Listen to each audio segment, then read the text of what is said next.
Hello, my friends. Welcome to Origins. My name's Don Chapman. It's so good having you with us today.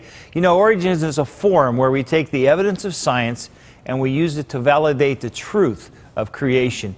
And today we have a very exceptional guest with us. We're very honored to have Dr. Stephen Austin with us. It's great to have you here today.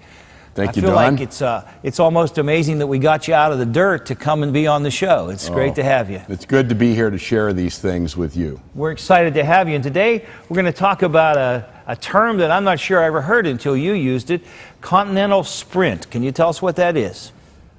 You've heard of continental drift? Yes, sir. There was a German meteorologist almost exactly 100 years ago who published a book on the origin of continents and ocean basins. His name was Alfred Wegener, the German meteorologist. It was the book on continental drift. And he believed that the ocean basins formed by a supercontinent split apart, moving very slowly over hundreds of millions of years. So that would be part of the whole uniformitarianism, that everything had to have slowly and gradually at a uniform pace. Yeah, and Alfred Wegener's theory of continental drift was rejected by geologic establishment because he was a meteorologist and he had this idea that the ocean basins form very slowly by the continents moving apart. He got the idea from a Christian creation catastrophist named Antonio Snyder. And so we want to go back and honor a pioneer of science, and we can call his theory continental sprint. And his idea was that continents didn't drift slowly, they move fast at a walking pace, something like that, so sprint. It's going to be a fascinating show to talk about that. Now, for our scientists out there, what's CPT? CPT is the other name for this. We call it continental sprint, but it's really catastrophic plate tectonics. If you want to talk to scientists, you got to use science terms. Yes, sir. And so catastrophic plate tectonics. And plate tectonics is the idea that the Earth has been deformed, the Earth's crust, on the boundaries of giant plates, and these plates crashing against one another, sliding by one another, creeping underneath one another. Those are the processes that form mountains and ocean basins and ultimately the continents and the seafloor. Well, now, we're going to talk today about what the world was like after the continental sprint. Is that right? That's right. Well, continental sprint didn't all of a sudden stop. There's some leftover effects and after effects. And tectonics continued. The process that deformed the Earth continued into the present day. And of course we have earthquakes and we have volcanoes today and things that remind us of tectonics, but nothing like the tectonics of the past. We have volcanoes to talk about. We have the sedimentary process, what was going on during the flood compared to what was going on now after the flood, and erosion. And erosion continued. And some big canyons and things opened up. And then, of course, the Earth cooled off, and so we had global cooling since the continental sprint. And so we have a lot to talk about here. We sure do. And I'm going to be interested to hear about global cooling because we hear a lot about global warming. I've drawn a graph here showing the intensity on the vertical axis and time on the horizontal axis from the end of the flood to the present. Okay. And as we draw this graph, the graph of everything declines with time. And it's an exponential curve, if you know what I mean. In other words, things dropped off very rapidly to begin with and now have kind of flattened out in the present day. And so the geologic intensity of tectonics, of volcanoes, of earthquakes, just all geologic process seems to follow the curve like this. So we had catastrophic plate tectonics, or continental sprint back there, the time of the flood, and then the world has recovered. We went through an ice age, a big ice advance and an ice age. Ice age was a natural consequence of the flood, wasn't it? Yes, yes. Let's talk about the tectonics associated with the slowing of continental sprint. Now, horizontal plate tectonics was occurring during Noah's flood. and thousands of kilometers of displacement of seafloor and continental plates occurred. Today, that process has largely stopped. We're seeing some leftover residuals from it, but what happened is vertical tectonics took over. And that's what I'm trying to show here on this graphic, is the edges of a continent were a collision belt between ocean floor and the continental mass. What's happened since this flood? We've had a lot of vertical tectonics, up and down, unloading and loading due to movement of things around, underplating where things have been shoved under and things are rising up, and so up and down motions largely dominate in the present world. Okay. So vertical tectonics and what's called isostasy, that's the principle of equal pressures at depth. And it creates this vertical tectonic world that we largely live in. And of course, as we look around, we can see the evidence of vertical tectonics. Like in the Grand Canyon, there's a sandstone layer that comes along like this, and then you see it goes vertical, goes straight up, and then it goes horizontal again. These layers do these bends, and that's showing us the upheavals that occurred. We've talked about tectonics. Now let's talk about volcanoes and magma that's down there in the earth. There was a lot of magma or molten rock that was resident in the mantle and the crust of the earth, and it's worked its way up to the surface. And of course, we have a wide variety of volcanoes. And we have small, normal stratovolcanoes, like composite volcanoes. We have giant volcanoes like caldera eruptions. We have dikes. We have underground structures where molten material has been intruded to form a variety of things, dikes and sills. And so this is the world, the volcanic world we live in. And we see these features all around us. For example, looking down on the Andes Mountains in Chile, we see a large mass of molten rock that has cooled to make the rock called granite. And this granite is very obvious in mountain ranges all around us. And so magmas have moved in under mountains and squeezed up into making mountains. And when magma breaks the surface of the earth, of course, it makes big volcanoes. Yellowstone is a giant supervolcano. I can draw roughly the outline of the collapse feature, but there's this enormous feature that comes around like this, an elliptical depression, something like 45 miles long, something like that. It is a huge depression, and most of Yellowstone, or half of Yellowstone National Park, is this giant collapse feature from the explosion of the volcano.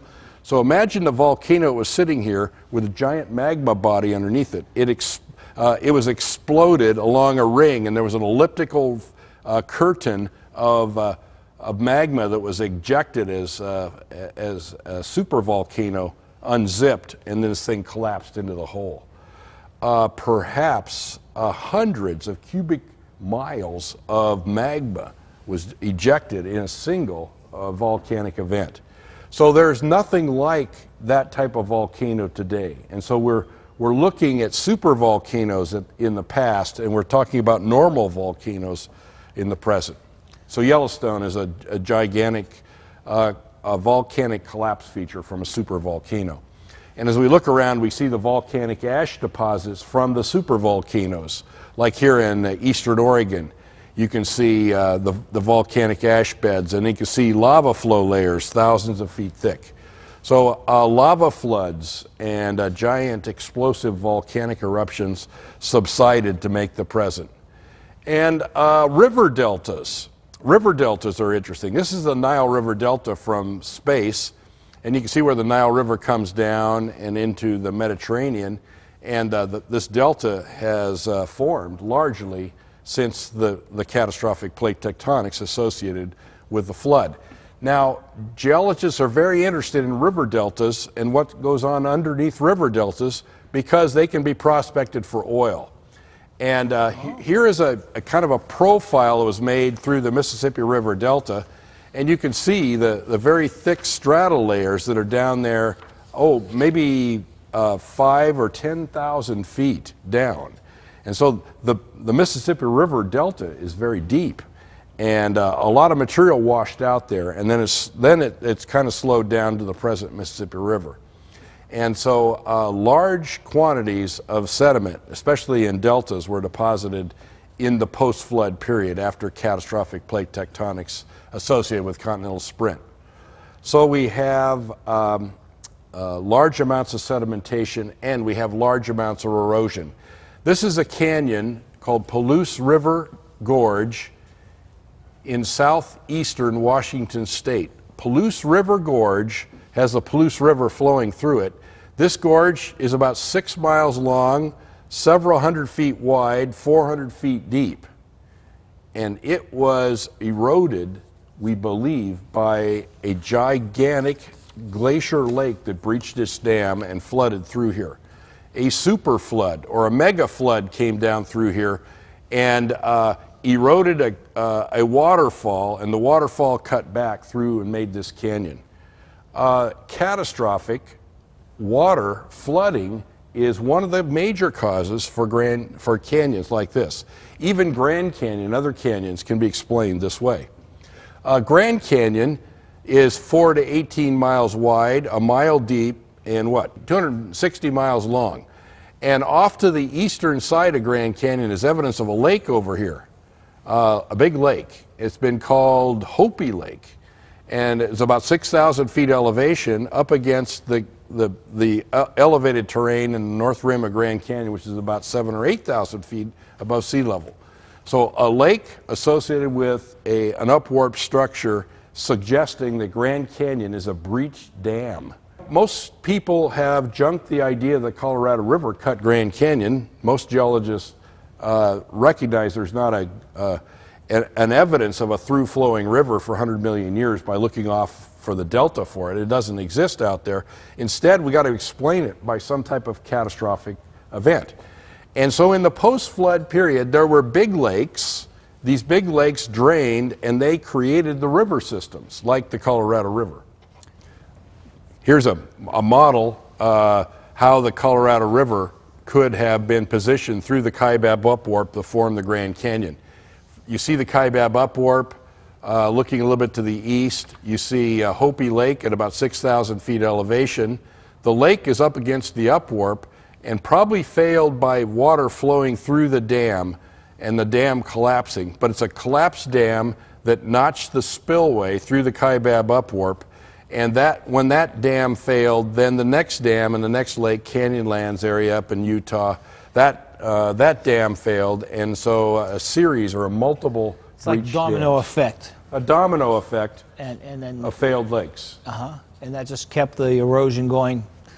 Yeah. Made it happen. Okay. And so the Colorado River is trapped in the canyon formed by the drainage of the lakes. That's an interesting way to think. Yes, sir. And post-flood climate, the evidence of exponential cooling of the oceans. Let's talk about the leftover heat from the global flood and all that tectonics on the seafloor. That heat that created the new ocean crust on essentially a large part of the planet, 70% of the planet was resurfaced. The energy that was released from the formation of that new ocean floor had to go through the atmosphere eventually, and so it's caused the cooling. What are the two things you need to have an ice age? You need cold, of course, to make ice, but you also need heat, don't you? You need heat to make an ice age, to evaporate water, to make snow, to be ice. So a rapid post-flood climate change and the exponential cooling could create the ice age. Increased rain and snow just after the flood because of the increased evaporation, because of the hot oceans to start with. The oceans are going to cool. And then the onset of glaciation. So it can explain a number of things. And then, of course, we lead to the present Earth, which is increased aridity. We have big deserts today, centuries after the flood. So the post-flood climate has been radically altered by going from the immediate post-flood world with the hot ocean to the present Temperature of climate. the ocean has changed a lot of things on the Earth. It did. And the cooling of the ocean generated a rapid post-flood ice age. Here's a model of data that suggests the Arctic Ocean cooled from maybe 20 degrees centigrade to essentially freezing today. Okay, and if that happened, yeah, that's a remarkable cooling. A whole ocean essentially cooled off by 20 degrees. That would create wild weather. We're thinking about increased precipitation after the flood.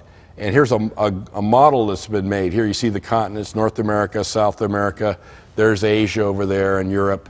And as we begin with that situation and allow the Earth to cool with a hot ocean, it leads to increased precipitation. And you can see high areas of precipitation, like up in the polar areas and along Greenland and across some parts of Asia. And that could lead the rain, of course, leading eventually to snow. So we can imagine the global circulation at ice age max. But when the ice age and ice sheet was fully formed, there was ice over a large part of Canada, large part of northeastern United States, and over Europe and Asia as well. And this transformed the planet. And of course, these big glaciers left their imprint. Even Yosemite Valley in California was a giant glacier that came down through this valley, cut the granite and made the U-shaped valley. Tremendous force in those glaciers. And those glaciers are powerful post-flood erosion agents. Yeah. And then I like to think of the blast zone at Mount St. Helens and all the new organisms that are out there. But think about the animals and plants after the flood. They've got to distribute widely. And organisms are rather versatile at adapting to new habitats. And so here's the elk at the blast zone at Mount St. Helens having a wonderful time eating the grass out there in that formerly devastated area by the explosion of Mount St. Helens in 1980. It's good to see it's back. Yeah, and the elk and the plants and everything are back, and the ecosystem is recovered. Yeah. And so you imagine what was happening after Noah's flood. And then I think of the deserts today. We have modern big deserts like the Sahara, for example. But the Sahara underneath it has a lake. So a lake was transformed into one of the biggest deserts on Earth. That's amazing. So the worldwide global climate change and the formation of the arid deserts like in the southwestern United States with the rather small Colorado River sitting there in it. Well, we got to take a break and then we'll come to these conclusions.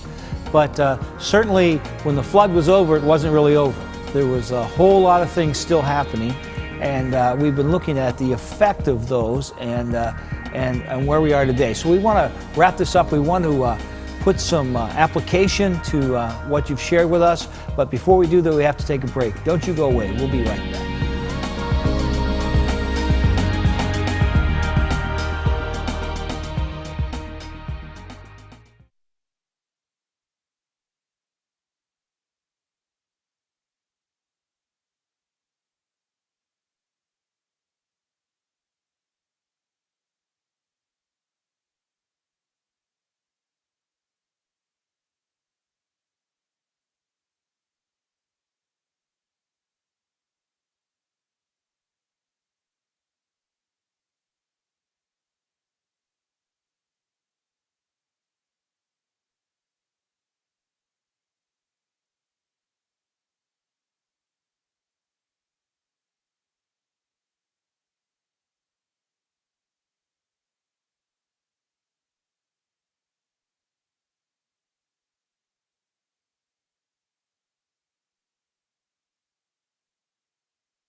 Today's guest on Origins, Dr. Steve Austin, is a field research geologist with his PhD in sedimentary geology.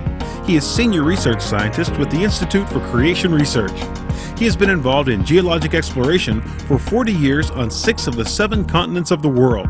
Steve has also done extensive field research at the Grand Canyon and Mount St. Helens. He is the author of several books, videos, and more than 30 technical geology papers.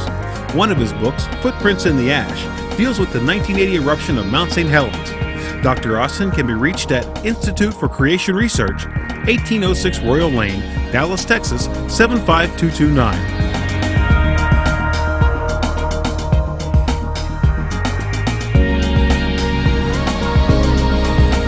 We're back with Dr. Steve Austin. Dr. Austin, this is the wrapping up of 3 shows on Continental Sprint. And, you know, I've learned so much, and it makes sense out of so many things. Can you kind of wrap it together and just kind of give us a list of things that make more sense, things that kind of come into light when we understand what was going on? We've been talking about how the Earth's surface has been deformed, how continents and ocean basins formed. We've been talking about what happened to the ocean during catastrophic plate tectonics, during this time of continental sprint, if you will. It is amazing to think about all the things that continental sprint and this idea of catastrophic plate tectonics, what it integrates. And so I've made a kind of a list of the model with explanatory power, catastrophic plate tectonics. I put some things on the list here. Mechanism, focal earthquakes, the earthquake focal mechanisms, earthquake distribution in the world. They're explained by catastrophic plate tectonics and normal plate tectonics as well. The way faults and faults move things, the thrust and detachment mechanism, better explained by catastrophic plate tectonics. The way the magnetic field reads in the earth and in lava flows, and the magnetic striping on the seafloor, and the magnetic reversals that are found, evidence of found in the rocks, argue that there was a rapid reversal of the Earth's magnetic field. The continent shapes and how they fit together, and the ocean bottom topography and the ridges parallel to the continental margins, and things about the composition of the mantle. All of that makes a very cogent argument for rapid tectonics.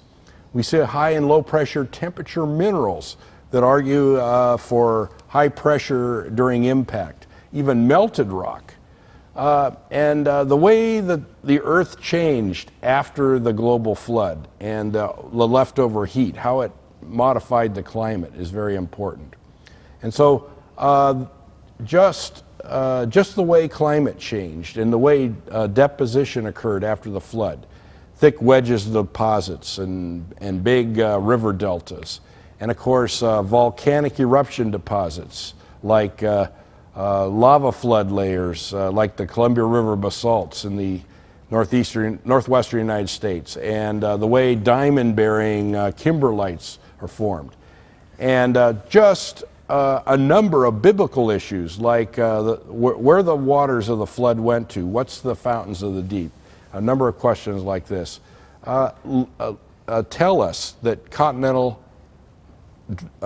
sprint and catastrophic plate tectonics are very strong explanation that has a lot of explanatory power. It's quite a list you've got there. And it's amazing to me when I read the story of Noah's flood in the Bible to think of all the science that's beneath the surface of that story and what was going on the earth and under the earth at that time. But it all makes sense when you put it together and talk to us, and we come up with a list like that of things that make sense when we understand the science behind the story of the flood. That's an incredible list. You have done us a great service. Thank you so much, my friend. It's been a joy being with you, looking at Continental Sprint. I'll never read the story of Noah again the same. There's so many images and pictures and knowledge that you've added to my repertoire. I'm very grateful. You know, God's Word's true, and the more we look into science, the more we discover the truth of God's Word. And we are so blessed as a church to have men like Dr. Steve Austin who help make sense of the science that validates the Word of God. Remember this, my friend, it's God's view that He created you. That should be your worldview too. Hope to see you again here soon on Origins. Until then, God bless you, my friend. Thank you, sir.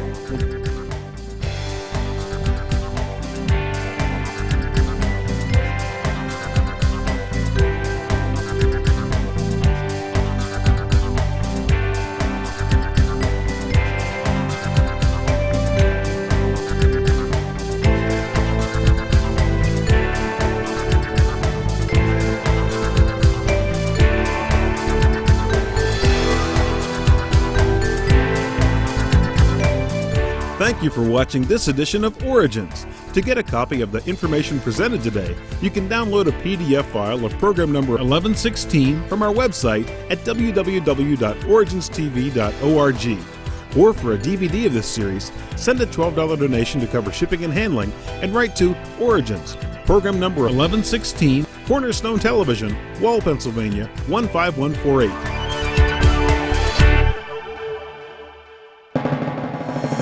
Origins is made possible by the faithful prayers and the financial support of you, our Cornerstone Television family.